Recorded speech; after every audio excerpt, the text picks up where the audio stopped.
Pada video kali ini saya akan menjelaskan tentang bagaimana menemukan hubungan antara usaha dengan energi kinetik. Nah, mari kita bahas bersama.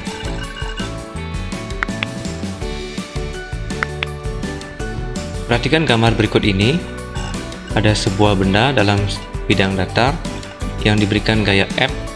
Mula-mula kecepatannya adalah V1, sehingga benda berpindah sejauh S dengan kecepatan akhirnya atau posisi akhirnya adalah V2. Nah, karena di sini benda berpindah, tentu ada gaya. Karena ada gaya, tentu benda memiliki usaha dan benda bergerak. Nah, jadi di sini ada usaha, ada gerak. Jadi dapat kita simpulkan bahwa ada hubungan antara usaha dengan gerak. Nah, kalau gerak berkaitan dengan energi kinetik. Jadi kita akan menganalisis bagaimana hubungan antara usaha dengan energi kinetik. Nah, gaya di sini adik-adik harus mengingat kembali mengenai hukum 2 Newton, yaitu bahwa F sama dengan M dikalikan dengan A, di mana M-nya adalah massa sedangkan A-nya adalah percepatan. Nah, kemudian adik-adik harus mengingat kembali mengenai persamaan GLBB, yaitu P2 kuadrat sama dengan P1 kuadrat ditambah 2AS. P2-nya adalah kecepatan akhir, P1-nya adalah kecepatan awal, A-nya adalah percepatan, dan S-nya adalah perpindahan. Kita harus menggeser dulu atau memindahkan P1 kuadratnya ini ke ruas kiri, sehingga menjadi negatif, sama dengan 2AS. Jadi, di sini kita dapat mencari S-nya, yaitu S sama dengan P2 kuadrat dikurang P1 kuadrat per 2A.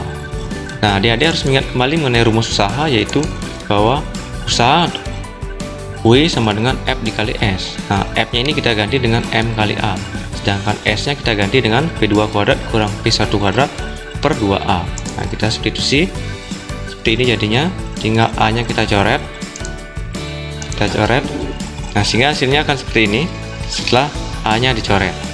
Kemudian kita kalikan MP2 kuadrat per 2 kurang MP1 kuadrat per 2, atau seperti ini, setengah MP2 kuadrat kurang setengah MP1 kuadrat. Nah, ingat bahwa setengah MP2 kuadrat ini adalah energi kinetik akhir, karena V2 ini menyatakan posisi akhir, sehingga kita ganti menjadi EK2. Sedangkan setengah MP1 kuadrat ini kita ganti dengan EK1, karena P1 ini menyatakan kecepatan awal atau posisi awalnya, atau setengah MP1 kuadrat ini disebut dengan energi kinetik awal, sehingga seperti ini persamaannya, W sama dengan EK2 dikurang EK1. Nah, jadi dari persamaan yang kita dapat ini dapat kita simpulkan bahwa usaha sama dengan energi kinetik akhir dikurangi energi kinetik awal, atau dengan kata lain, usaha sama dengan perubahan energi kinetik. Nah, baik, demikian penjelasan tentang bagaimana mencari atau menemukan hubungan antara usaha dengan energi kinetik. Semoga materi ini bisa kalian pahami. Untuk contoh soalnya kalian bisa melihat di deskripsi. Terima kasih.